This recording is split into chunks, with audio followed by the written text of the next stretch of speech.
como eu tinha falado na semana passada, né, eu queria começar hoje com o testemunho, né, de uma irmã que trabalhou como missionária, né, entre muçulmanos, né, especialmente aqui na região ali do Paraná, né, e também no Paraguai, né. E o Maninho tem o contato dela, né, entrou em contato com ela, ela mandou algumas mensagens e mandou 2 áudios. Não sei se vai, deixa eu ver, vou tentar botar no volume máximo aqui, então vamos ver se vai dar para todo mundo ouvir. De repente, será que a gente não fecha a porta também? Pode ser.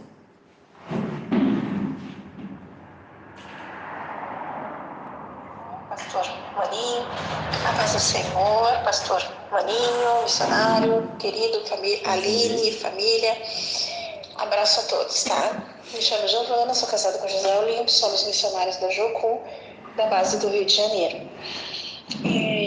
Temos 2 filhos, moramos em Porto Alegre atualmente. Opa. Acabei. Era o primeiro? Sim. Porto Alegre atualmente. Estamos servindo ao Senhor, ali eu na penitenciária feminina e o José no trabalho de evangelismo no centro, com pessoas carentes. Gostaria de ler para vocês Atos 1:8, onde diz: mas recebereis poder ao descer sobre vós o Espírito Santo, e sereis minhas testemunhas, tanto em Jerusalém, como em toda a Judéia, Samaria e até os confins da terra.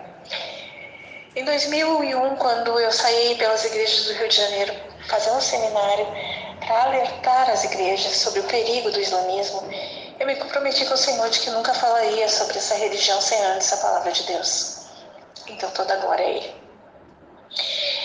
Irmãos, o islamismo é uma religião de mentiras. Se iniciou com uma mentira que Maomé disse ter tido uma revelação de Alá numa caverna, e dali ele se iniciou a pregar por todas as regiões onde ele ia, porque ele era um menino órfão criado pelo seu tio, que era um mercador, mas ele produz especiarias. Então ele foi levando e disseminando essa mentira. E atraiu muitos adeptos muito rapidamente, porque ele pregava um céu onde os homens podiam ter muitas mulheres virgens, em torno de 7 virgens para cada homem. Então isso foi disseminado muito rapidamente, entre outras mentiras. Irmãos, o islamismo é uma religião que aprisiona as mentes, porque ele é baseado em mentira. E a mentira, ela aprisiona, ela encalca, porque eles desde pequeno, no ventre, as crianças já são consagradas.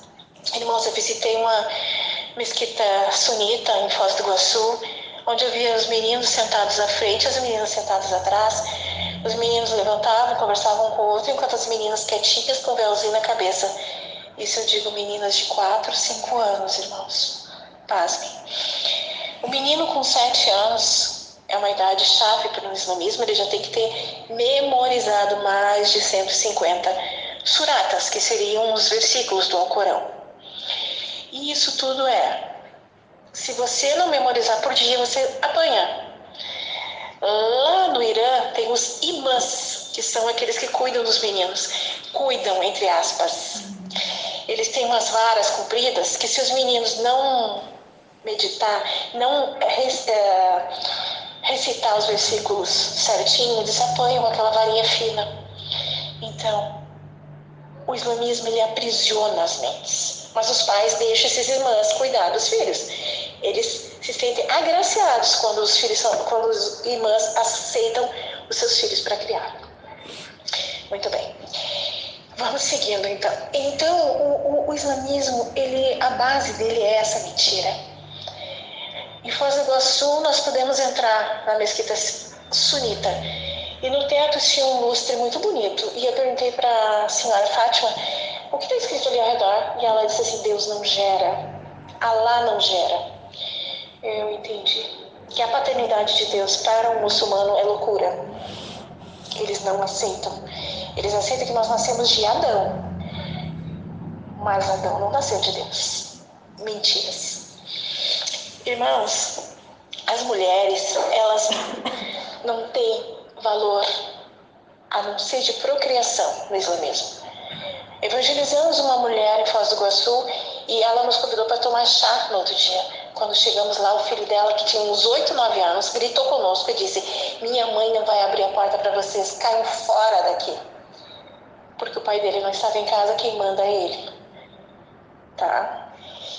E assim, são seguidas mentiras, prisões na mente das pessoas. Gostaria de citar um perigo que tem acontecido no Brasil. Antes eu preciso falar para vocês que no Cairo existe uma universidade de muçulmanos em Al-Azhar, onde formam mais de 10 mil missionários islâmicos por ano. E depois eles se espalham pelo mundo inteiro, pregando o islamismo. Só que esses homens, eles precisam casar, irmãos. Então, visto que não se tinha tantas mulheres, porque eles não dão preferência de que nasçam mulheres, mas isso seria um outro assunto, não tem como, né, entrar em todos os assuntos. Eles começaram a ir para as igrejas evangélicas tradicionais, onde as mulheres usam saia, blusas compridas e cabelo comprido. Eles vão para essas igrejas, se fazem de crentes, conquistam essas moças, casam com elas. Sim, casam com elas e logo depois eles levam elas para lá, para o país delas, aonde elas são agredidas. Se elas desacatarem a sogra, elas apanham do tio, do primo, de todos os homens da família. E elas vão tendo filhos, e mais filhos e mais filhos, e não podem nunca mais voltar para o seu país. Enquanto elas mandam fotos bonitinhas, com ouro nos braços e nas mãos. Então esse é um alerta que eu sempre passei nas igrejas. Fiquem de olho, guardem as moças, guardem as meninas. Em Foz do Iguaçu tem um número grande de pessoas desaparecidas, moças. E hoje em dia, com a internet, a coisa ainda está muito mais disseminada. Então desculpa, 6 minutos. Irmãos, foi uma alegria compartilhar com vocês. Desde 2013 eu não compartilhava mais sobre o islamismo. Em 2004 nós tivemos uma experiência aqui em Porto Alegre também de fazer um mapeamento dos muçulmanos do centro ali de Porto Alegre. Passamos um tempo numa mesquita ali em Novo Hamburgo. Mas o inimigo se levantou e as pessoas do grupo, uma morreu, teve um câncer fulminante. O árabe que estava nos ajudando a fazer esse mapeamento teve uma morte trágica e acabou que a gente não conseguiu mais manter esse núcleo, que seria o núcleo árabe cristão aqui em Porto Alegre. Mas eu creio que o que eu não consegui falar, o Espírito Santo vai revelar. Foi uma alegria, Deus abençoe, graça e paz. Tem mais um outro. Irmãos, eu peço desculpa pelo ruído no áudio. Eu sou técnica de enfermagem, mas atualmente trabalho como cuidadora de idosos. Estou no Hospital Mãe de Deus essa noite de plantão. E enquanto meu paciente não entrou no quarto, porque ele foi fazer uma hemodiálise, eu fiz esse áudio. E entrou uma moça aqui para oferecer serviço de quarto. Então, me desculpem, mas é o momento que eu tive. Eu pedi oração de 2 pessoas antes de gravar esse áudio para vocês, porque sei que precisa de um suporte muito grande para falar, só de falar sobre o islamismo. Existiu uma vez que nós fomos fazer um evangelismo e quando nós voltamos, havia se manifestado um demônio tão grande num mendigo na frente da igreja cristã árabe lá em Foz do Iguaçu, onde nós ficamos, né, dormindo, morando por 15 dias, eu por 12 dias. E o pastor tentava expulsar aquele demônio e o Espírito Santo deu uma graça para esse pastor para orar na língua daquele demônio. E ele descobriu, o pastor conseguiu descobrir, era de uma etnia árabe lá do oeste da África. Então, assim, quando você sai para guerrear, o inimigo também envia os seus. Mas glória a Deus, que nosso querido e amado Jesus é maior que tudo, né? Existe um livro chamado Atrevi-me a Chamar-te Pai, da Basileia. Eu recomendo quem quiser ler, é muito bom. conta o testemunho de uma muçulmana que se converteu. E esse áudio é bem importante também para vocês ouvirem, para não achar que o inimigo está com domínio. Ele não está. Muitas mulheres estão se convertendo por revelação do Espírito Santo. O Espírito Santo tem entrado nos sonhos delas. A nossa equipe se dividiu, alguns foram para o Oriente Médio, para o Afeganistão, e outros foram para Foz do Iguaçu. Os que foram para o Afeganistão contaram que eles foram recebidos numa casa, porque eles gostam muito de receber brasileiros. E a mulher fez um monte de comida, sozinha, quietinha na cozinha. E as missionárias entraram na cozinha dela. E essa mulher disse que tinha recebido uma visita de um homem branco, com os cabelos compridos, que tinha dito que amava ela. Espírito Santo se revelando, é o próprio Cristo se revelando. E muitas mulheres, têm se convertido dessa forma, por revelação. Então nós temos que continuar orando, para que o Espírito se revele. Amém? Paz. Experiências fortes. Amém. Essa situação assim, né, de conversões lá no meio muçulmano, né? É interessante como várias vezes, né, a gente ouve testemunhos assim, de pessoas que tiveram uma visão, tiveram sonhos, né? E é interessante que em alguns desses sonhos ou visões, não há necessariamente uma pregação, né, completa do Evangelho, algo assim, mas muitas vezes há um indício, assim,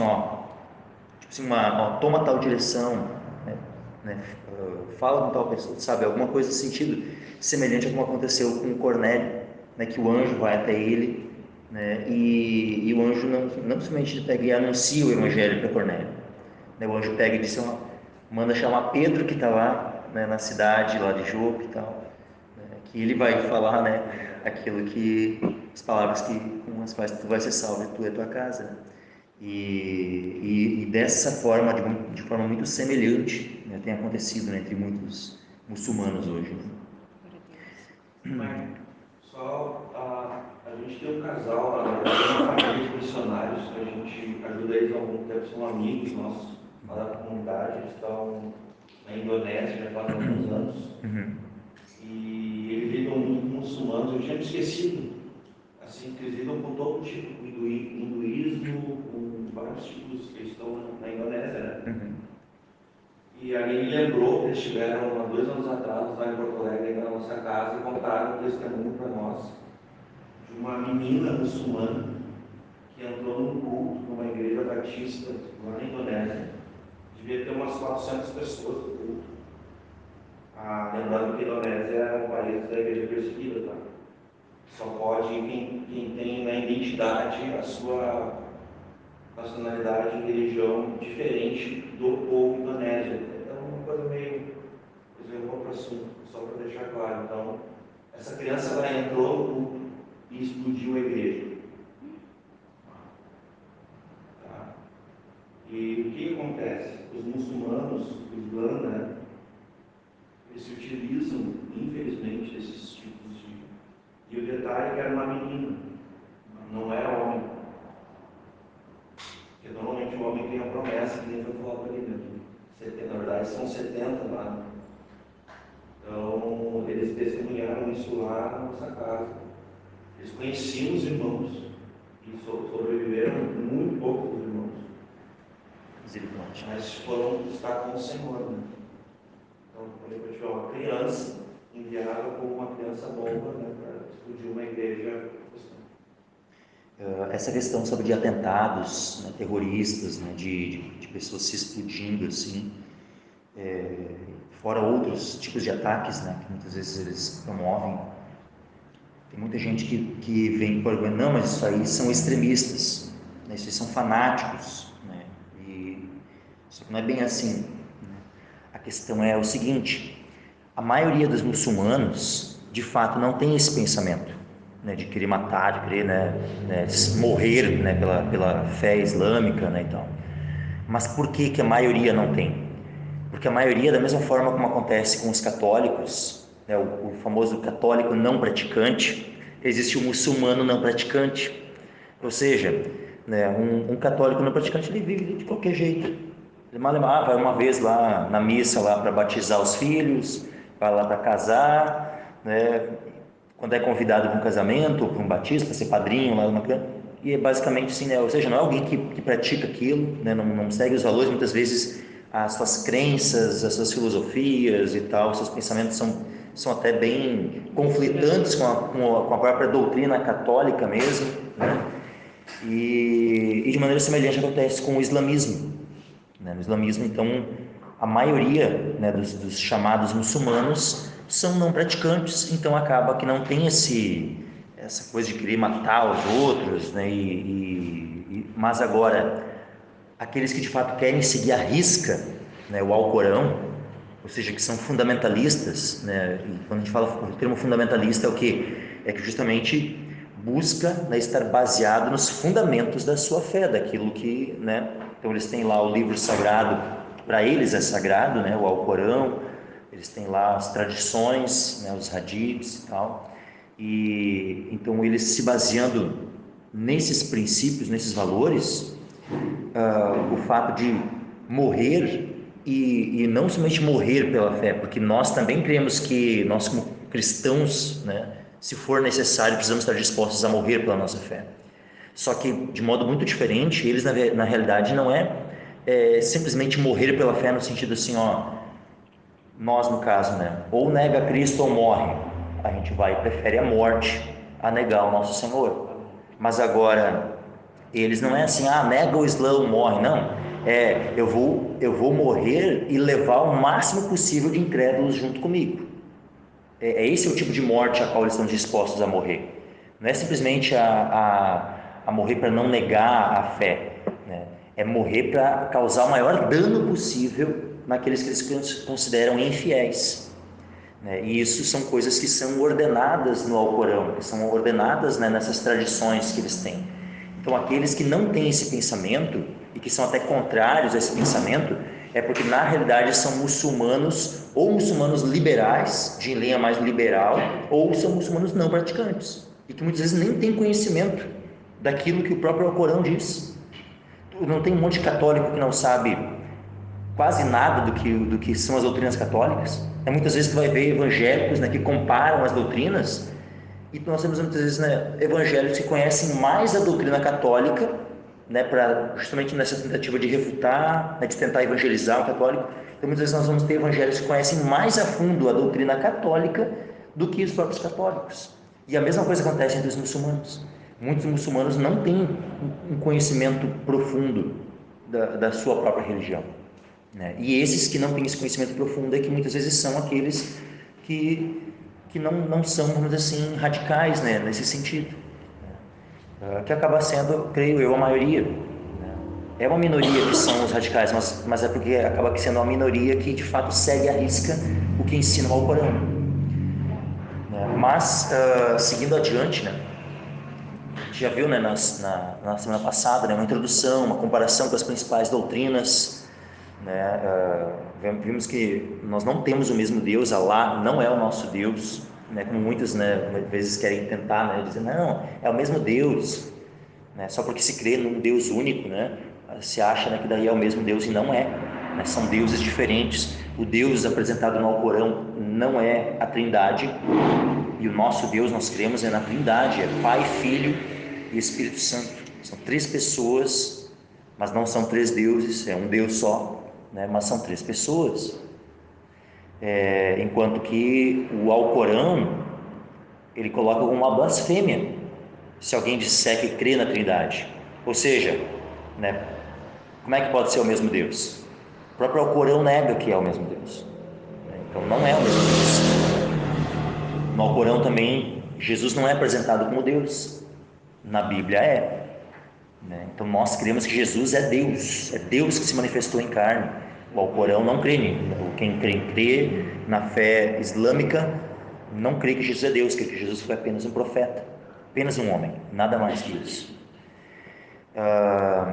Nós já vimos também que eles negam o solo da Escritura, né, porque eles têm um livro a mais, né, que é o Alcorão, e tem também, né, os outros livros, né, de tradição oral, né, que são então acréscimos, né, por mais que eles têm uma certa medida só de respeito pela Bíblia, né, mas mesmo assim eles consideram que a Bíblia ela foi modificada, eles dizem, né, ou seja, o que é uma mentira, né? Maomé começou dizendo isso. Maomé mesmo já falava isso, né? Então, tipo, para eles a Bíblia, né, eles têm um respeito por uma Bíblia que se encontra lá no céu, né, porque eles dizem que ela está preservada, né, conservada pura no céu só, né? Isso é uma mentira, né? A Bíblia nós temos, né, a promessa de Deus de que céus e terra passarão, mas as minhas palavras não passarão. Então, até a vinda de Cristo, né, nós podemos ter certeza, a Escritura não vai passar, vai permanecer sempre. E realmente eles, a questão assim, a gente não, de maneira alguma, né? Alá não é o nosso Deus, Alá não é Deus, de maneira nenhuma. E quando estávamos fazendo o evangelismo na época da Copa, que eles vieram para cá, né? Vieram muitos muçulmanos, né? Vários países que são islâmicos, né? E muçulmanos. E no evangelismo, lá na ponte, lembra, Maria? Um dos meninos foi, né? E um homem comum estava passando, né? E a gente estava evangelizando. E os meninos foi e abordou o pessoal que estava passando, né? E falou, só o Senhor é Deus, né? Nosso Deus, nós lá fazendo lá com banho. Todo mundo vestido lá, para meio evangelismo, né? Só o Senhor é Deus, nosso Deus, Jesus é nosso Deus, né? E o cara parou, bravo, muito bravo, assim, Alá, só Alá é Deus e Maomé é o seu profeta. Nosso profeta tem que se declarar assim dentro do nosso meio, né? No nosso país, sabe? E furioso, ele ficou furioso, era uma afronta para eles, nós estávamos ali evangelizando Dizendo que Jesus era o Senhor, né? Dizendo que Jesus era o Senhor, não, Alá é Deus e Maomé é o seu profeta, nosso profeta. Aí, olha só, eu já vou pegar esse gancho aí dessa frase que esse muçulmano, né, falou ali aquele dia, no evangelismo ali. Mas só antes, né, só para finalizar, né, um resumo, né, do que a gente viu já na semana passada, né, que por fim,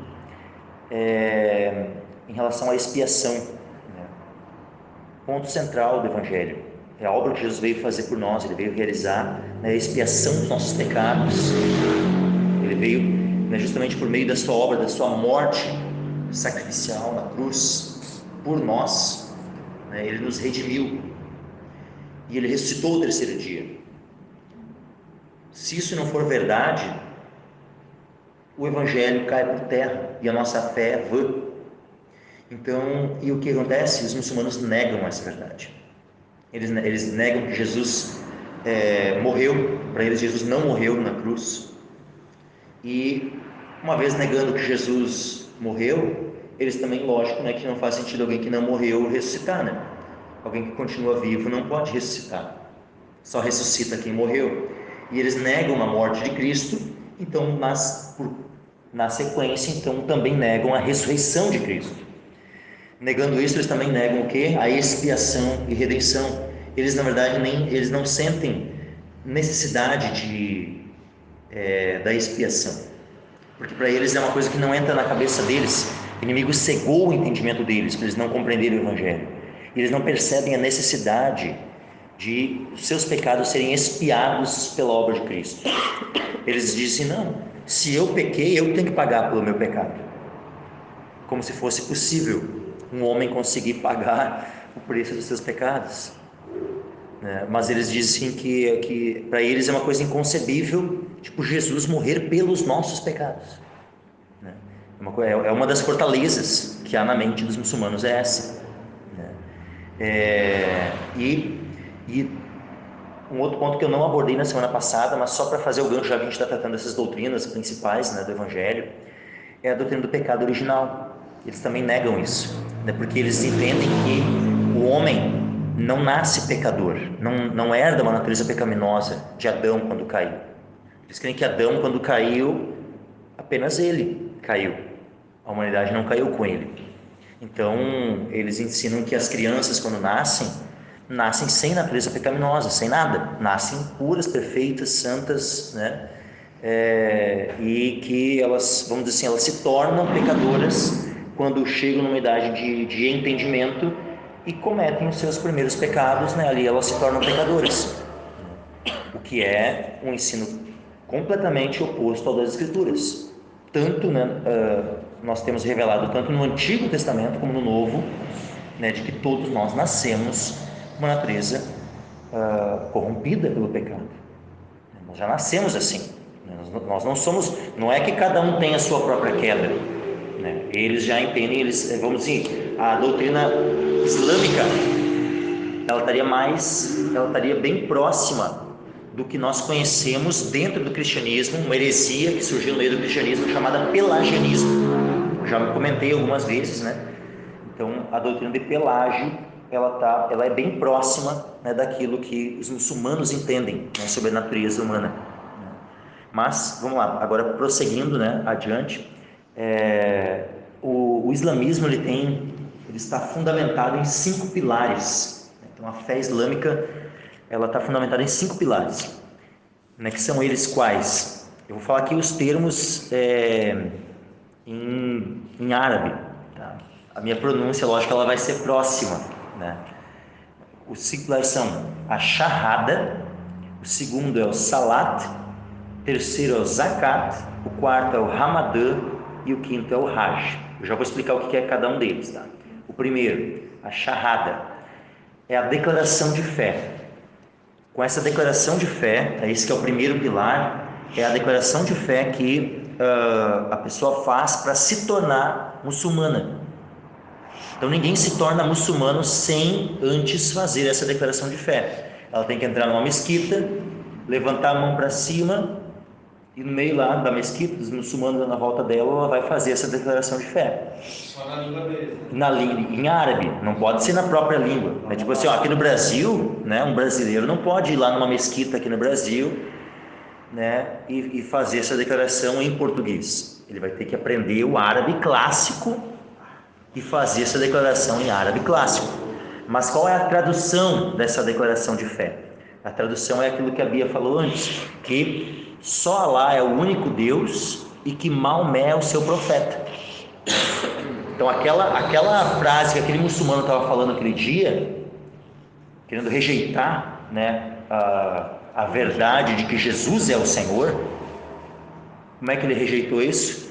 Reafirmando a própria declaração de fé deles, né, de que Alá é o único Deus e de que Maomé é o seu profeta. E essa declaração é algo que a pessoa precisa fazer para se tornar um muçulmano, e ela está vinculada também, ela é repetida ao longo do dia pelo menos 25 vezes. Por quê? Porque daí a gente entra no segundo pilar, que é o salat. O salat é o quê? É as orações. Então os muçulmanos eles têm 5 momentos de oração por dia, e nesses 5 momentos de oração, e cada vez que eles oram, eles repetem pelo menos 5 vezes a declaração de fé, de que só Alá é que é Deus e que Maomé é o seu profeta.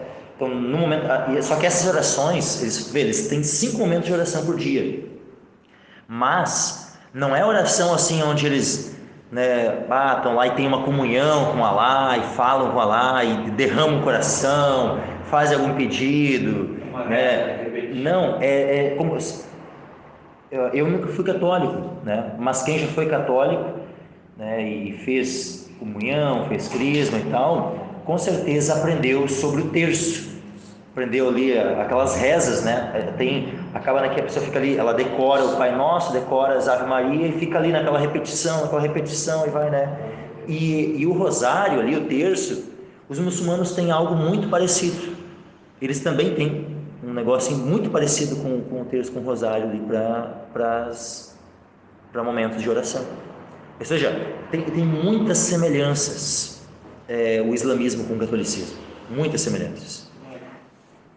aparece em filmes isso, né? Tanto a declaração, eles fazem direto, tem vários filmes de ação que aparecem, que gostam de... E essas orações também, onde eles estiverem, eles se viram, assim, cara. Isso. Daí então são 5 orações por dia, só que elas não é na hora que não é só fazer 5 orações por dia, né, a hora que quiser. Não, tem os horários específicos. Lá na mesquita eles têm alto-falantes, né? Pode? Quer contar? Eu e a Lúcia fizemos uma viagem que passamos pelo Egito e pela Turquia. Então, 2 países extremamente islâmicos. O Egito, se não me engano, é 97% da população. A Turquia é quase o mesmo. E, de fato, 5 vezes por dia as cidades literalmente param. Tem uma sirene nos campamentos, não sei qual é o nome, nos minaretos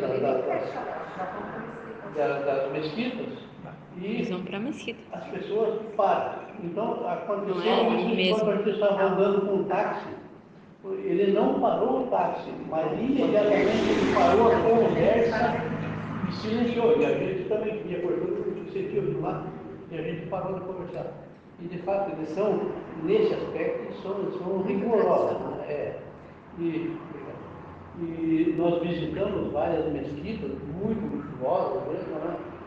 E para ir para lá você tem que tirar o sapato, né? Então as mulheres têm que cobrir a cabeça e não ficam homens e mulheres juntos. Homens é homens e mulheres no local das mulheres. Então a gente estava até perguntando, porque depois, eu acho que foi em Istambul, eles têm várias estantes com panfletos, folders, literatura, inclusive em português. Eu até fiz questão de trazer alguma coisa, porque lá em Istambul achou uma coisa em português, então para a gente conhecer. Porque o Alcorão, eles não aceitam tradução do Alcorão. O Alcorão tem que ser original. Eu até pensei, existe aqui no Brasil em português, mas como não é reconhecido por eles, né? Sim. Então, o que ele diz? Ele dizia, pô, eles parecem tão sérios naquilo e, digamos, eles, as mulheres em si, do jeito que se vestem, praticamente mostrando só o olho, né? Algumas ainda têm um véuzinho em cima do olho. E aquilo está na cultura deles de aceitar aquilo como verdade. Mas quando você olha, por exemplo, o islamismo, ele tem esses 5 pilares que você vai ver aí, depois vai traduzir possivelmente, né? Então, a gente começa a olhar. Quando Jesus diz, ó, entre pela porta estreita, apertar é o caminho, não sei o quê. E quando baterem você, dá a hora fácil. Ame os inimigos. Quer dizer, o nosso cristianismo é muito difícil de seguir. Digamos, carne de pescoço. E o islamismo são poucas coisas para seguir e muitas recompensas, né? Então, por isso que a gente vê às vezes que isso se propaga e tanta gente se converte, porque todo mundo quer o mais fácil. Todo mundo quer um Deus, e principalmente um Deus gracioso. Não quer um Deus que exija de você. Então, nesse aspecto, a gente, quando você começa a ver essas coisas, você entende por que as pessoas se dirigem para o islamismo, porque é muito mais fácil. Enquanto nós aqui aprendemos exatamente a andar na contramão da coisa, né? Então, nesse ponto aí, quando a gente olha assim, por que as igrejas é tão difícil quando a gente vai fazer missões ou vai pregar o evangelho, as pessoas não se convertem, porque na realidade, quando você começa, não pode isso, não pode aquilo, não sei o quê. Na realidade, eles entendem como uma proibição. E nós que somos, digamos, cristãos, nós entendemos que são estilos de vida, é uma opção de você aceitar, digamos, o que está sendo pregado, o evangelho da salvação. Só que é muito mais difícil, enquanto que o Islã ele promete um monte de coisas, de recompensas. Você até falou, as primeiras, principalmente os homens, né, de ganhar de presente várias virgens, né? Então, porque lá eles casam com mais mulheres, né? Então é uma coisa natural para eles lá. E, como tem essa liberdade, eles já ficam imaginando ter mulheres, só mulheres bonitas, coisas assim, e ganhando de presente ainda, né? papo vem de conta isso que você está dizendo, né?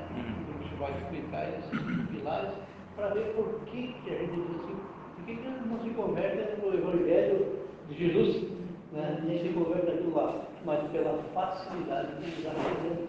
E as pessoas são tradicionais que deu o horário, eles pagam tudo. O taxista que a gente pegou, bateu o meio-dia lá o relógio do carro, ele parou de conversar com a gente e começou a reza dele. Porque eles repetem, é tudo igual. Tá, bom. Daí passou o momento ali da oração dele e voltou a conversar. É muito sério. Pois é. Então, né, são 5 momentos, né, de oração, né, no dia. Tem os horários definidos, né? A primeira oração, ela é antes do nascer do sol.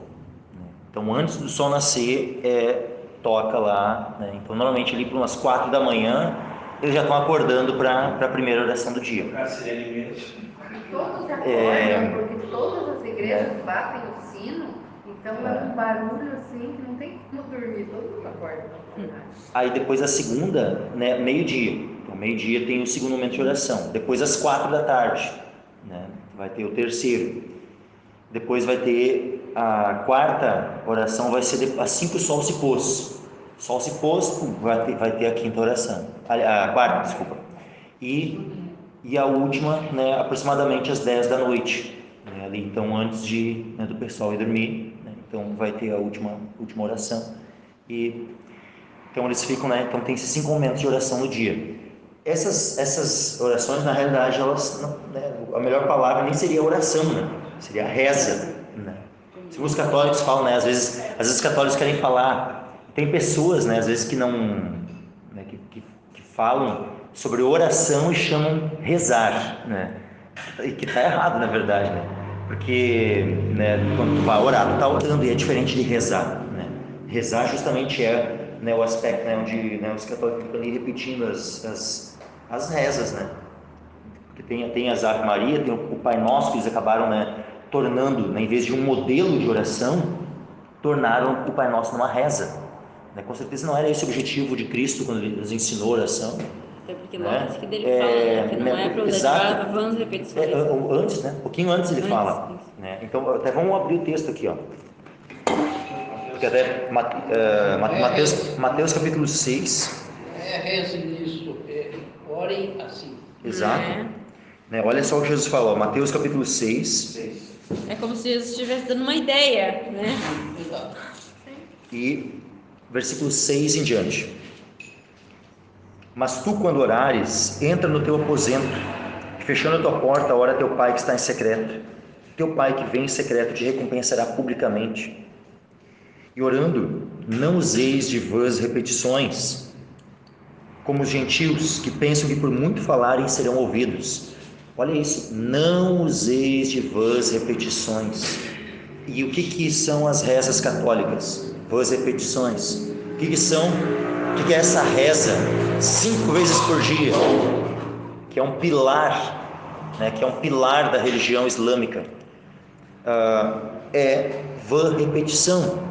É uma repetição que, independente de qual país o muçulmano está, ele pode estar lá num país da África, Sudão, Egito, Marrocos, Líbia, ele pode estar lá no Oriente Médio, né, Irã, Iraque, Síria, Líbano, ele pode estar lá na Ásia, lá no Afeganistão, Paquistão, né, na Índia, na Indonésia, lá na Oceania, né?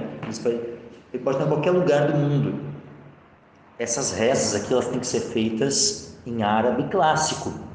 Eles têm que aprender o árabe para poder fazer a declaração de fé, para poder fazer a reza ali 5 vezes por dia. Se o cara é brasileiro e se tornou muçulmano, ele vai ter que aprender o árabe clássico para poder... Eu ouvia diariamente essa oração quando eu era criança.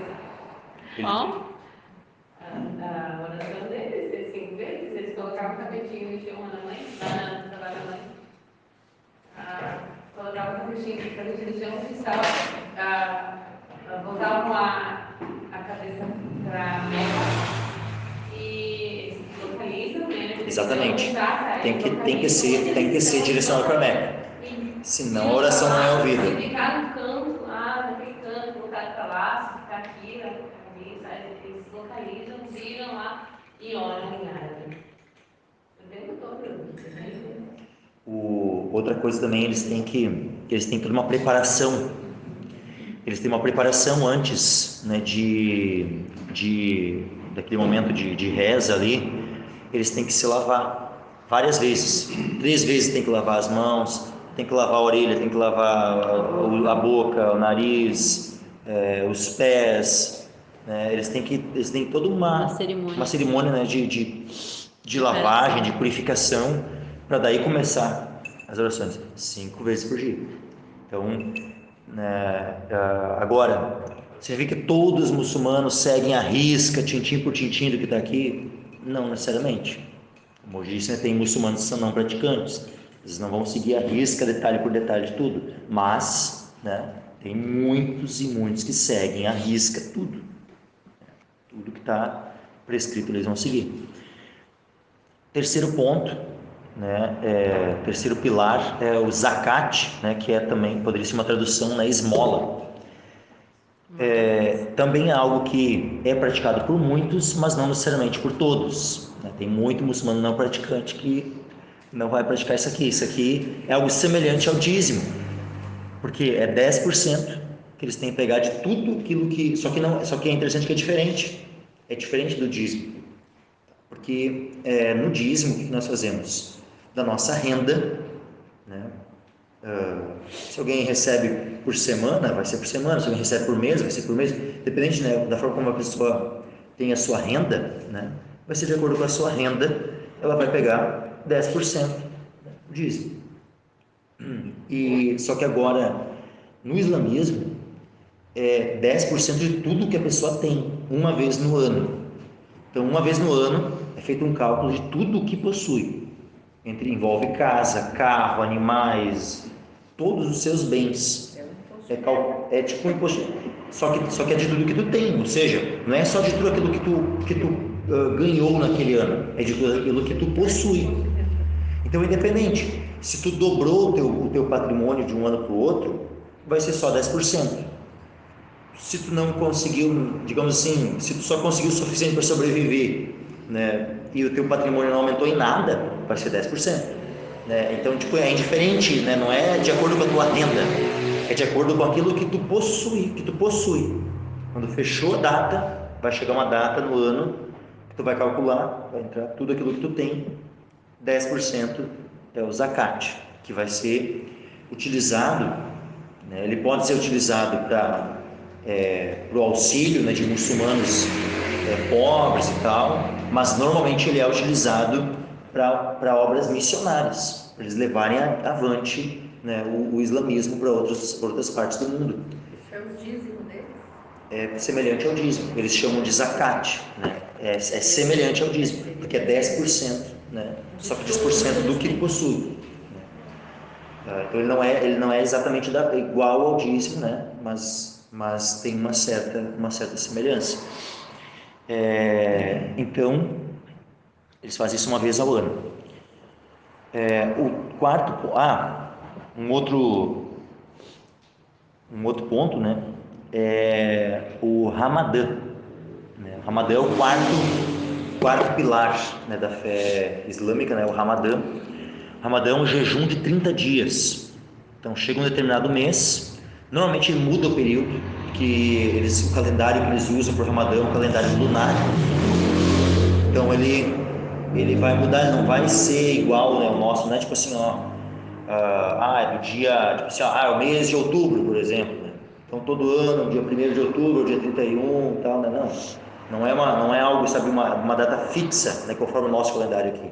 Eles têm um calendário próprio deles e eles seguem um mês, né, baseado na lua, então ele sempre vai coincidir, né, com a lua. Então ele vai acabar que vai sempre, cada ano são períodos diferentes, né, o Ramadã, mas são 30 dias, tá? 30 dias de jejum, onde eles jejuam durante o dia. Então, quando o sol nasceu até o sol se pôr, eles não podem comer nem beber, né? Então eles só podem comer e beber depois que o sol se pôs e antes do sol nascer. Então, durante esses 30 dias. Então, o Ramadã é isso. O Ramadã, o período, esse mês, né, do Ramadã, é bem complicado, assim, porque é o mês onde é um mês muito importante para eles, porque eles entendem que nesse mês do Ramadã é onde Deus falou com todos os profetas. E que todos os profetas que Deus já falou em algum tempo, do qual o último foi o Maomé para eles, né? Eles dizem que Deus sempre se revelou para esses profetas no mês do Ramadã. Lógico, né, que é uma invenção deles ali, então, né, não tem base nenhuma, né, na realidade, na verdade, né, mas faz parte da tradição deles, eles entendem que funcionou assim. Então, para eles, né, o Ramadã é o mês onde Deus se revelou aos profetas, é o mês onde Deus concede perdão dos pecados, é o mês que eles entendem que é quando vier o juízo, eles entendem que vai haver um juízo final e tal, e eles entendem que esse juízo final vai se dar no Ramadã. Então, Jesus vai voltar no Ramadã, não é? creio que pode ser, acho que também. E aí, então, por isso que é um mês assim que eles têm, é um mês que a gente tem que estar preparado, né? Tem que estar pronto. Então, né, então é o mês onde mais fica ressaltado, assim, né, a fé islâmica, né, a prática, né, é nesse mês. O rito de purificação também, nesse mês, né? Esse mês, assim, ele é cheio de outros rituais também, né, junto, assim, né? Então certamente tem, assim, esses ritos, assim, E também, né, o mês do Ramadã é um mês onde, tipo, eles evangelizam muito mais, assim, né? Eles tentam propagar a fé, eles, né? e então eles se tornam menos receptivos. Então, às vezes, né, os missionários que estão atuando no meio dos muçulmanos, Mais perseguidos. o mês de maior dificuldade para evangelizar o muçulmano é o mês do Ramadã, né? Então, vê que só que olha só, agora só focando também uma outra e fazendo uma comparação, né, com aquilo que Jesus nos ensina sobre o jejum, né? Eles têm ali um mês, né, então no ano que eles vão jejuar, e eles fazem questão de mostrar para todo mundo que eles estão jejuando. E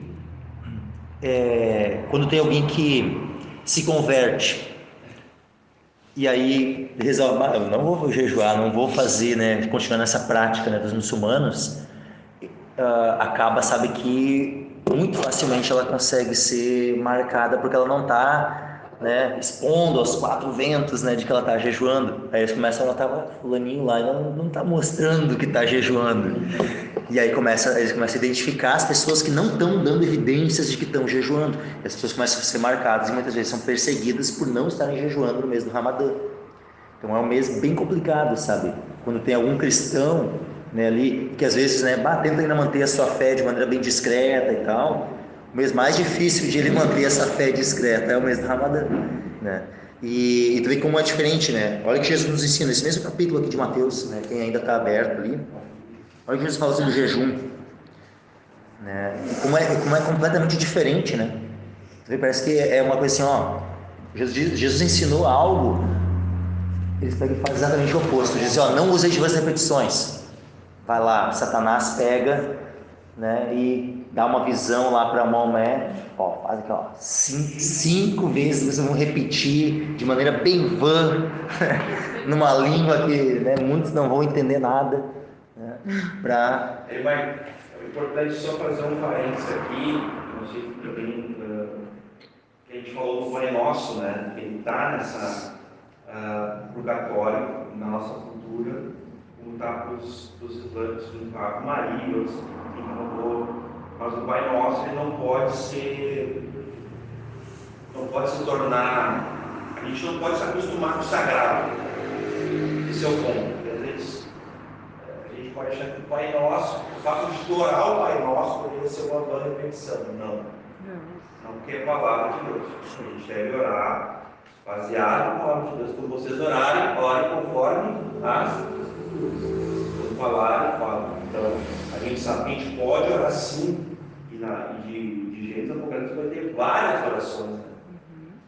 Salmos. Toda a Escritura tem orações que nós podemos orá-las sem ter esse receio das vãs repetições. São coisas distintas só, né? Isso. Não, Só que já pode tornar pejorativo o Pai Nosso e daqui a pouco, não vou orar porque os católicos fazem. Só que justamente, né, tem que haver justamente essa intenção no coração, né? Tem que haver assim, um entendimento, né? Tem que haver, né, um entendimento, exatamente um entendimento do que tu tá falando, né? Porque se tu só tá, porque exatamente pode ser as palavras do Pai Nosso exatamente como estão na Bíblia, mas se elas só estão sendo repetidas, vai ser uma repetição. Mas agora, se tu está entendendo e tá, sabe, com o teu coração nessas palavras, não tem problema em falar as exatas palavras do Pai Nosso. Não tem problema nenhum. O problema é quando só se está falando da boca para fora, como é o que acontece na maioria das vezes, né? Não que necessariamente precise ser assim, não. A gente pode muito bem usar, né, recitar o Pai Nosso com o nosso coração, assim como a gente pode recitar algum salmo. Está ali, exatas palavras do que está escrito ali. A gente pode recitar um salmo, né? E nós também podemos pegar aí algum trecho, como o Pai Nosso, ou algum salmo, e utilizar ele como uma base para a nossa oração. E também ir ampliando, né, ele. Né? Pegar, citar ele, e depois, com base nele, ir ampliando. Sabe, quantas vezes, assim, eu já peguei salmos, sabe, fui, né, e outros textos da Bíblia, né, e usando eles como uma base, né, para ir desenvolvendo, né, uma oração. É muito precioso isso. O Pai Nosso como uma ideia de ordem na oração, né? O que tu faz primeiramente numa oração? Pai Nosso que estás no céu, né? Tu que estás elevado, ele está acima. A primeira coisa que tu faz é elevar o nome do Senhor, né? Sabendo com quem tu está falando, né? Pai Nosso que estás no céu, tu não estás, né? Ele está no céu, é supremo, é soberano, né? Venha nosso teu reino, né? A sequência da oração do Pai Nosso naquelas palavras que usa na tua oração. Eu discipulei, construí um rapaz, ele foi coroinha, catequizado pela Igreja Católica e tal. E ele dizia para mim que ele não sentia vontade para orar o Pai Nosso. Aí eu peguei e apertei e falei, por quê?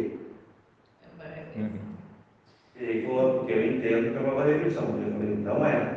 Porque ela é a palavra de Deus. Então a gente não pode colocar uma coisa acima do que ela é. Sim. Então, se ela é a palavra de Deus, primeiro ela é a palavra de Deus, está acima. Talvez. Não tem intenção, né? Porque senão a gente pode tornar pejorativo a palavra. Se tu nega orar o Pai Nosso porque tu tem receio de ter uma rejeição, tu está negando a palavra. Aí não importa a combinação. Talvez pelo fato de que, por exemplo, se alguém pedir, olha o Pai Nosso, eu não sei, eu vou ter que pegar a Bíblia aqui e ler o Pai Nosso. Pois é, mas aí eu estou pegando palavras que eu não estou pensando, porque eu estou buscando aqui. Isso, você está tornando palavras vãs. Agora, quando eu vou orar, por exemplo, talvez não. A ideia seria o seguinte, para quem você ora? Mas eu posso ler a palavra e orar? Eu posso? Sim, mas o que eu quero dizer assim, quando eu não sei e eu vou ter que ler, eu já não estou pensando. A gente está falando de coisas distintas. A gente não está falando a mesma coisa. Isso, assim, ó. Quando dá autoridade nas escrituras, ela não deixa de ser escritura. Porque nunca vai deixar. Da religião católica, por causa que tu usa as duas repetições que o próprio Senhor Jesus falou, eu não posso deixar de orar a palavra que está acima da religião católica. Com certeza. A palavra está acima. Senão a gente não consegue determinar o que é de Deus e o que é nosso. Aí pelo receio meu, pelo medo meu, eu não vou orar, porque eu tenho o poder de tornar vã a palavra de Deus, não tem esse poder. Não vai tornar vão. A questão é a seguinte: algo santo, olha só, algo santo pode ser utilizado de maneira vã. Esse que é o ponto. A palavra sempre vai ser santa. Até porque o Pai Nosso sendo recitado. No catolicismo ele é um pouco diferente. Não, mas ele também tem algumas tem algumas palavras diferentes. Ele também tem algumas palavras diferentes. Mas olha só, algo santo, algo sagrado pode ser utilizado de maneira vã. Tá? O nome de Deus, ele vai deixar de ser santo porque alguém falou ele de maneira imprópria? Não, mas ele pode ser usado de maneira vã? Pode, né? Entende? Então a questão é o trecho ali onde Jesus nos ensina a oração, conhecida como oração do Pai Nosso. pode ser utilizada de maneira vã, pode ser utilizada como uma vã repetição, pode, não vai deixar de ser santo por causa disso, né? A palavra de Deus vai continuar sendo santa, sempre, né? Tem um texto lá em Salmos, né, onde Deus fala assim, ó: invoca-me no dia da angústia, e eu te livrarei, e tu me glorificarás. Mas ao ímpio, diz Deus, que fazes tu em recitar os meus estatutos e em tomar a minha aliança na tua boca? Né? Então, o que acontece? Cada pessoa vai ser diferente. Uma pessoa ímpia, ela vai recitar, ela vai justamente transformar algo santo e vai usar aquilo de maneira vã. Então ela pode usar o Pai Nosso e vai transformar o Pai Nosso numa vã repetição. O Pai Nosso ele vai continuar sempre sendo santo. Da mesma forma como o nome de Deus, utilizado por um ímpio de maneira vã, ele está usando de maneira vã, mas o nome de Deus continua sendo santo. Então, né, esse é só, a gente consegue fazer, né, bem uma distinção, né? Algo santo que não vai deixar de ser santo por ter sido utilizado de forma vã, né? Sempre vai permanecer com seu status sagrado. O Pai Nosso está aqui, é a Escritura perfeita, a Palavra de Deus, modelo que o Senhor Jesus nos ensinou para a oração, né? Pode ser utilizado por alguém, assim como o nome de Deus pode ser utilizado por alguém, né, de maneira vã. Isso jamais vai tornar a Palavra de Deus, né, no caso, esse registro ali que nós temos no Pai Nosso, vão, ele não vai se tornar vão. O uso pode ser vão, mas ele em si jamais será vão, ele sempre vai ser santo. Assim como o nome de Deus jamais se torna vão. O nome de Deus sempre é santo, mesmo quando utilizado de maneira vã, né? Então aí a gente consegue fazer uma distinção, né, entre o uso e aquilo que pertence, a santidade que pertence, né, propriamente, né, ao nome, à oração, né, ao texto bíblico, né, e tudo mais. Bom, dando sequência aqui então em relação ao jejum, né,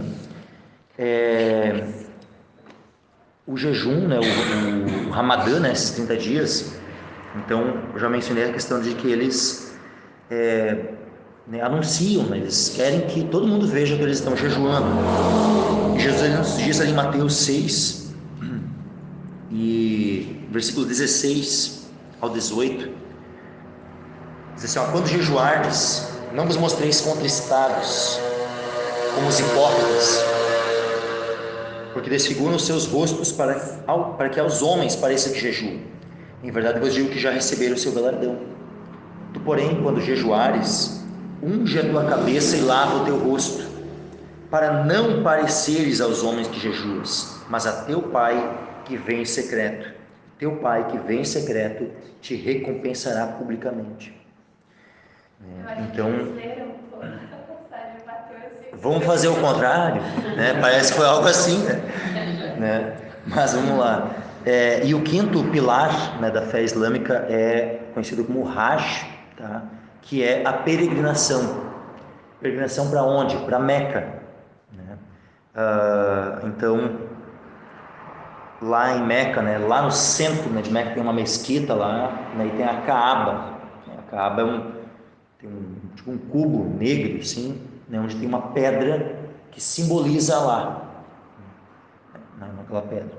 E então eles vão lá e tem que, para alguém ser muçulmano, e na visão deles esse muçulmano ser salvo, né, entrar no paraíso, ele tem que cumprir esses 5 pilares. Ele tem que fazer a declaração de fé ali, ele tem que fazer as 5 orações por dia, ele tem que dar a esmola ali, o zakat, né, uma vez por ano, ele tem que todos os anos, no mês do Ramadã, jejuar 30 dias, e ele tem que pelo menos uma vez na vida fazer peregrinação até Meca, que é a cidade mais importante para eles. Eles têm 3 cidades, né, importantes, em ordem: primeira Meca, depois Medina e depois Jerusalém, né? Mas a Meca é a mais importante e eles têm que uma vez na vida, né, fazer essa peregrinação. Todos conseguem? É óbvio que não, né? Imagina hoje, né, com mais de 1 bilhão de muçulmanos, se todo esse 1 bilhão de muçulmanos consegue ir até lá a Arábia Saudita, lá, né, na cidade de Meca. Não consegue, até porque não tem logística para isso. Como é que faz então? Acaba meio que estão descumprindo aí os pilares, né? Como é que vai ter a salvação? Eles conseguem ter garantia, certeza de salvação dentro da religião deles? Não, eles nunca conseguem ter. Mesmo o cara que cumpre esses 5 pontos aqui, esses 5 pilares, não consegue. Certeza de salvação é algo que não pertence à fé islâmica. O próprio Maomé tinha dúvidas da salvação dele, se ele de fato ia entrar no paraíso ou não. Se o próprio Maomé, que é o profeta, que é o principal ali, não tinha certeza da salvação dele, que dirá dos outros muçulmanos?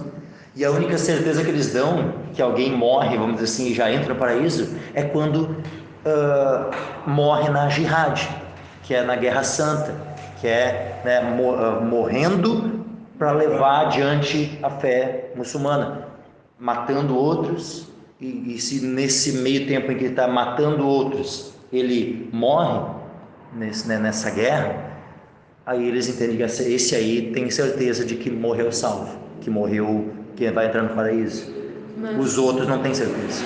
Mas jihad foi uma situação que aconteceu, mas não acontece mais, ou acontece? Sim, todos os ataques, toda vez que tem ataques à bomba, terrorismo, tudo faz parte da jihad. Aqui é bom lembrar que o Ramadã é um momento também que eles saem para estourar o mundo. É onde mais ocorrem atentados terroristas, é no período do Ramadã. J-I-H-A-D. Outras questões que eles têm algumas festas, né? Uma das festas é justamente a quebra do jejum, que quando finaliza o Ramadã, né, o dia seguinte, eles fazem uma festa, né? Agora a gente vai poder voltar a comer normal, né? Então eles fazem uma festa, né, da quebra do jejum, né, no final do Ramadã. Eles também têm, durante o Ramadã, eles têm uma festa que eles chamam a Noite dos Registros, que eles comemoram o dia que o Alcorão começou a ser revelado para Maomé. Eles têm também uma festa que não é comemorada por todos, e até muitos muçulmanos consideram uma heresia, né? Mas por outros muçulmanos ela é comemorada, que é o aniversário de Maomé. Então o aniversário de Maomé é comemorado por muitos muçulmanos, né? Mas nem todos comemoram, né? Muitos muçulmanos consideram uma heresia comemorar o aniversário do profeta. E em relação também eles têm uma festa que é o sacrifício do cordeiro, né? E esse sacrifício do cordeiro é relembrando o dia que Deus pediu, né, para levar Ismael, que na verdade não foi Ismael, né, foi Isaac, né, que Deus pediu para Abraão oferecer em sacrifício seu filho Isaac, e que depois, né, Deus, né, provê ali, né, um cordeiro, né, que é sacrificado no lugar de Isaac. Mas eles interpretam, né, eles dizem que não foi Isaac, foi Ismael, né? Então o dia que o cordeiro foi sacrificado no lugar de Ismael para eles, né? Então eles, para relembrar esse dia, eles têm uma festa, né, que uma vez no ano ali eles comemoram, então, né, o sacrifício do cordeiro. Então, durante o Ramadã? Não, acho que, se eu não me engano, é em outro período. Não é durante o Ramadã. É outra época do ano. Esse jejum é parcial? O jejum que eles fazem no Ramadã, dos 30 dias? Não, é sem água e sem comida. Nem as 30 dias, nem Só durante o dia. durante o dia. De noite pode? De noite pode comer e beber normal. Só do nascer do sol ao pôr do sol eles não podem comer nem beber nada. Eu pensei assim. E os mais radical até a saliva. Eles gospem fora e não engolem. Os mais radical até a saliva gospem fora. Eu não entendi nada. Se eu não me engano, a gente leu, ouviu no lugar, o quinto ponto ali, a peregrinação, não é obrigatório. Se puder, ao longo da vida, mas ele tinha uma exceção. Assim, Repete um pouco de novo, você falou, porque bem na hora. O quinto ponto, é óbvio que os 5 são importantes para a salvação deles. Apesar que eles não têm certeza, aí uma incoerência, um contraditório, mas eu acho que eu li no Não, mas tem, nos pontos ele diz assim, é obrigado. se puder, pelo menos. Se puder, né? Eu lembro que tem essa... Ele abre uma possibilidade. Ao longo da vida... É que assim... O sonho deles é, assim como muitos cristãos, o sonho é conhecer Roma, conhecer... Para ele, a realização, então, ele vai fazer tudo. Na casa tem um irmão, o Franz, o Michael Maria conhece os irmãos. O Franz, ele trabalha na Apple, aquela dos Estados Unidos, computador, celular, né? Ele dizia assim, ó, eu quero ir na Meca, caso que é lá em Nova York, né? Eu sou a Meca dele, no caso, ele falou que é tipo a nossa Meca, né? A nossa Meca é não sei onde. Tem pessoas que usam esse ditado para copiar ele, no caso, porque eu vou ter que ir lá, né? Sim. Ah, entendi. Uma tradição que eles têm, né? É em relação à circuncisão.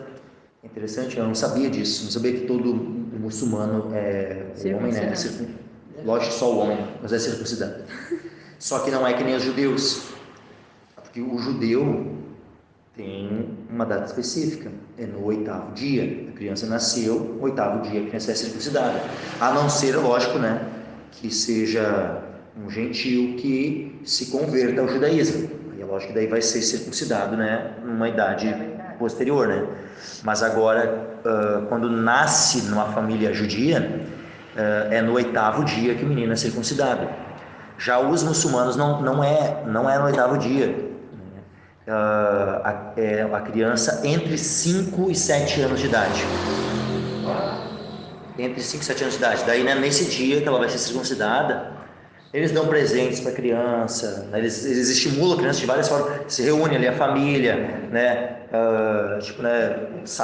parabeniza a criança, tal, né, pela coragem dela e tal, né, fazem lá toda uma cerimônia assim, né, para estimular a criança e tal, né, mas entre 5 e 7 anos todo homem, né, muçulmano precisa ser circuncidado. Por isso que a missionária falou dos 7 anos ali, né? Que até os 7 que é uma idade, né? Bem. É uma idade marcante. Isso, porque é justamente, né, até esse limite ali a criança tem que ser circuncidada. É uma tradição que eles têm, assim. Outro. Quantas voltas que dá em volta da... De Meca? Se eu não me engano, acho que é 15. Se não me engano é 15 voltas, não me fugiu da mente agora, eu tinha visto esse número, mas se não me engano é 15 voltas, alguma coisa assim. Ele fala ali no livro. É enorme, né? Não gostaria que eu Eu acho. Não é grande. É um cubo. Templozinho, não? Enorme. Preto, né?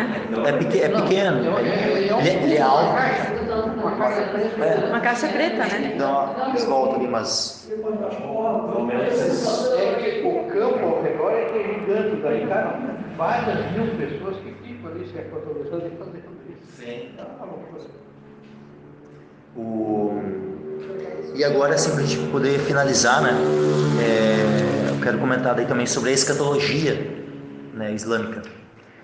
E eu li vários livros, tá, sobre essa questão, né. O Maninho também me emprestou 2, um do Dave Hunt e outro do...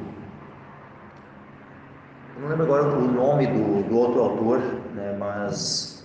Os dois são da obra missionária chamada Meia-Noite, né? Mas os dois são bem interessantes, assim. E até foi interessante que um foi escrito antes do ataque lá nas Torres Gêmeas e o outro depois. A gente já percebe um tom diferente, né?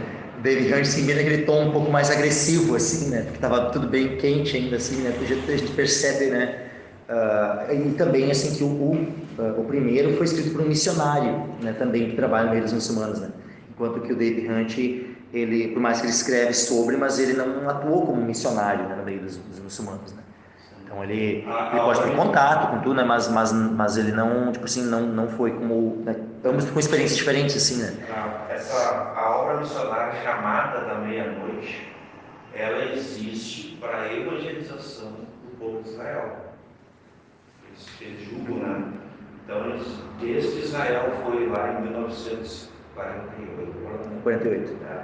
eles estão presentes, evangelizando no mundo todo o povo, digamos, o povo escolhido, que eles chamam. Então é uma obra, é um grupo que se organizou nos Estados Unidos, existe obra missionária chamada Meia-Noite, e tem uma quantidade enorme de livros sobre Israel, sobre Jerusalém. exato. Ele foi judeu. Não, são cristãos, eles são de linha dispensacionalista. Eles são dos Estados Unidos, assim, mas eles são muito fortes no Brasil, no Rio Grande do Sul. Mas eu conheci eles. O ponto, acho que a sede deles é em Porto Alegre, né? Sim, lá na Zona Sul, tem até aqueles calendários bem bonitos de Israel. Tem bastante coisa lá de Israel. E daí só até comparando só um outro aspecto, né, que eu queria também, que é interessante, que o David Hunt, naquele livro ele faz uma comparação, vários aspectos de semelhanças entre o islamismo e o catolicismo, né? E é interessante assim que a gente vê, né, semelhança nas rezas, a gente vê semelhança, né, na questão do próprio jejum, né, porque os católicos eles têm o período da quaresma, tradicionalmente o cara que é católico raiz, assim, ele vai fazer jejum dos 40 dias da quaresma, que é os dias que são depois do carnaval, né? Só que é inverso, né? O muçulmano ele faz os 30 dias do jejum do Ramadã e depois disso ele faz uma festa, né? Vamos dizer assim, agora tá liberado, né? Comida. Já o católico, de onde que surge o carnaval? O carnaval surge justamente com uma festa antes da quaresma, antes do jejum. Então, é o carnaval, a festa da carne. Mas na carne em que sentido? Originalmente, né? Mas eu digo assim, lógico, tem raízes pagãs, né, em festas pagãs. Mas o nome carnaval, né, é tipo assim, a carne se vai, né? Ou seja, agora por 40 dias nós não vamos mais poder comer carne. Então, vamos agora fazer aqui esses dias de festa para comer tudo que a gente pode de carne, porque a gente agora vai começar a quaresma, a gente vai ficar 40 dias sem poder comer carne. Então, porque daí no jejum da quaresma, não é que é diferente do Ramadã, não é uma coisa assim tipo, que tu não pode comer nada, não, tu não pode comer algumas coisas, e uma delas era carne. Então, né, os católicos, assim, né, tradicionalmente eles só comiam tipo de origem de proteína, assim, ovo, leite, né, mas carne de nenhum tipo, eles não comiam durante a quaresma. Então, como a carne não iam ter acesso à carne durante 40 dias, então eles faziam essa festa, né, antes, né, vamos comer tudo que dá de carne, porque é a festa da carne. Surge etimologicamente o termo carnaval, né, a palavra carnaval vem disso. Não que a origem agora da festa, né, que tem ali a quaresma e tal, desse período, ela tem origem lá nas festas a Saturno, nas festas às divindades pagãs, lá dos gregos, dos romanos, né, e tal. Bem terrível, né, a origem, né, dessas e que acaba, né, muitas das práticas que acontecem no carnaval, elas vêm desde lá dessas festas, né, esses deuses gregos e romanos, né? Mas não vou entrar aqui hoje, né, outro dia a gente vai, né, até quando a gente for estudar o catolicismo, a gente pode entrar, né, mais a fundo nesse ponto.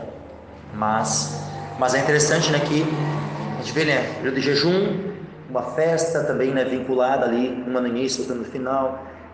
Tem a questão ali da peregrinação, que é muito comum, né, no catolicismo, as peregrinações. Só que no caso do catolicismo não é peregrinação a um local específico, como é para os muçulmanos, no caso Meca, né, ou Medina também, né, para os católicos onde é que eles criam ali um centro, né, onde vai ter ali uma imagem, né, de um dos ídolos, né, que eles servem. Eles vão fazer peregrinação ali, né? Então, cada local, né, aqui no Rio Grande do Sul tem Caravaggio e outros lugares. Ele falou que tornou bem conhecido, né? Quando ele ganhou a Copa do Mundo, ele fez uma peregrinação. Tem vários, né? Às vezes tem um monte de cidade, né? No Rio Grande do Sul tem várias cidades. Sabe, né?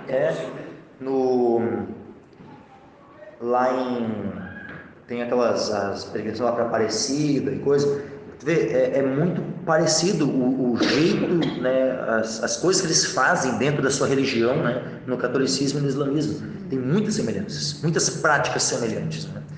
Mas, bom, vamos focar agora, né, para a gente poder finalizar a escatologia, né? Então, voltando ali, esse livro aqui, ó, é do irmão Mehdi.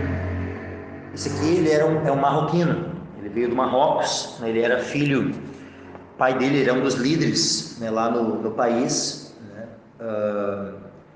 líderes, né, tanto político como no sentido religioso também, né, da religião islâmica, né, no país. O pai dele era um dos principais, né, líderes lá. E ele começa, como ele era o filho mais velho, ele precisou estudar né, numa faculdade islâmica.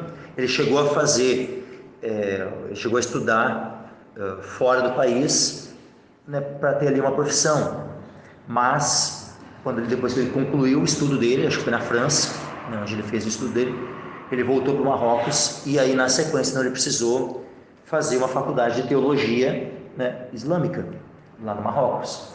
Quando ele começou a estudar ali no Marrocos, né, na faculdade islâmica, o professor dele deu para ele o Evangelho de Lucas, para ele fazer um trabalho de comparação do Alcorão com o Evangelho de Lucas. E nisso ele começou a estudar o Evangelho de Lucas, e Deus começou a trabalhar no coração dele. E aí começou a vir as dúvidas no coração dele, dúvidas em relação à fé islâmica, né? Começou a vir as dúvidas, começou a vir, né, um choque, né, uma luta dentro dele, assim. E aí até que um dia né, o pai dele viu que ele estava com o Evangelho de Lucas, falou: o que é isso? Para um trabalho, né, meu professor que, né, deu para mim. Daí o pai dele, tá, eu vou te ajudar. Né, o pai dele no primeiro momento, né, ficou assim, mas depois, né, não, meu filho, né, vai ver que meu filho vai... Eu sou um dos principais líderes aqui do país, meu filho foi criado, né, a risca aqui, meu filho vai, né, se converter ao cristianismo, né?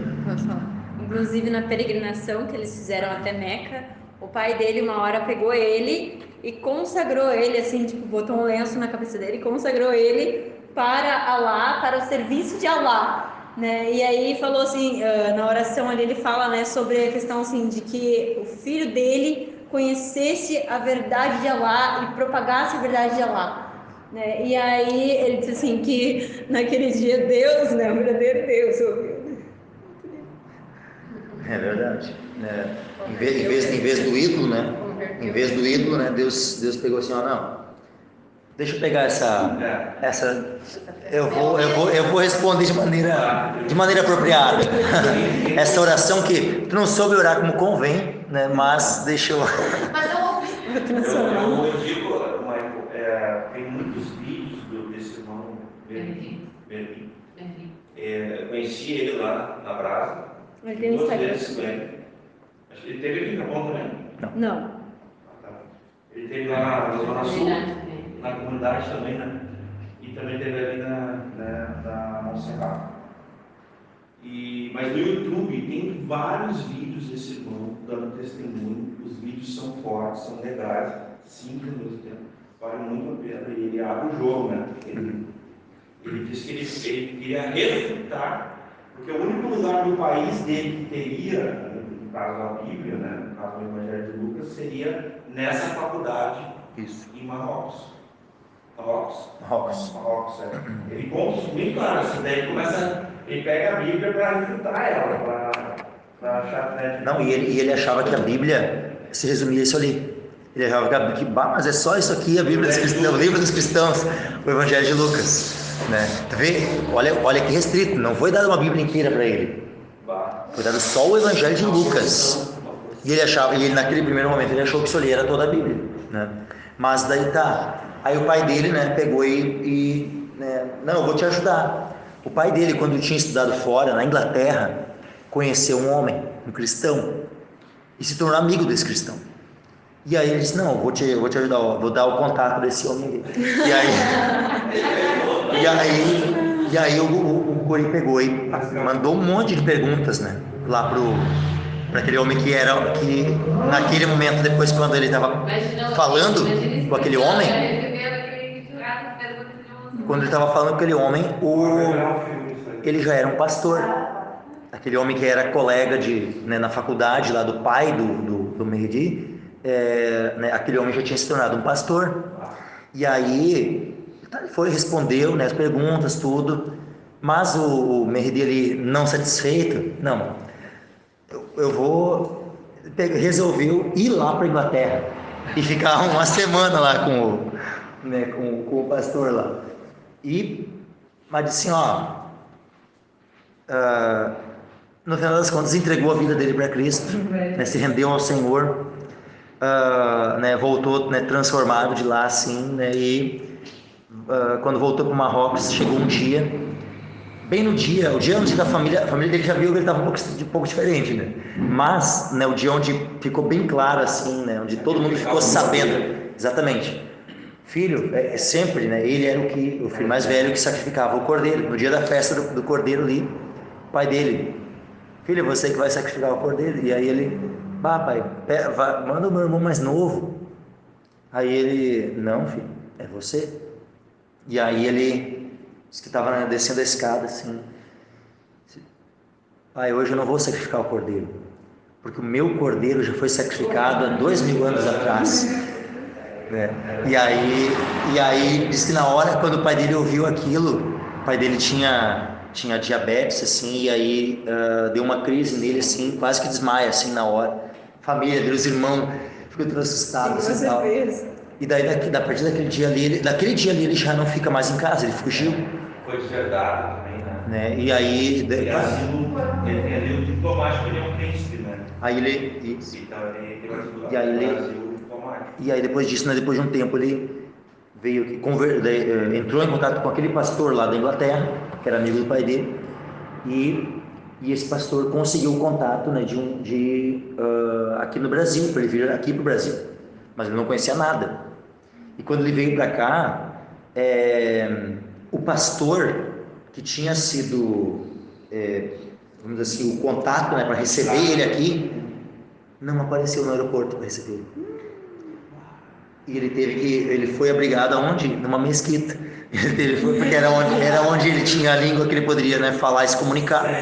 Ele falou com um árabe lá que passou uma hora no aeroporto, apareceu, ele identificou conseguiu identificar que tinha um árabe lá, né, falou com o cara, mas não, tem uma mesquita assim e tal, né, daí ele pegou e acho que o cara levou ele lá, não sei, e aí ele ficou, no primeiro mês, ele ficou abrigado na mesquita.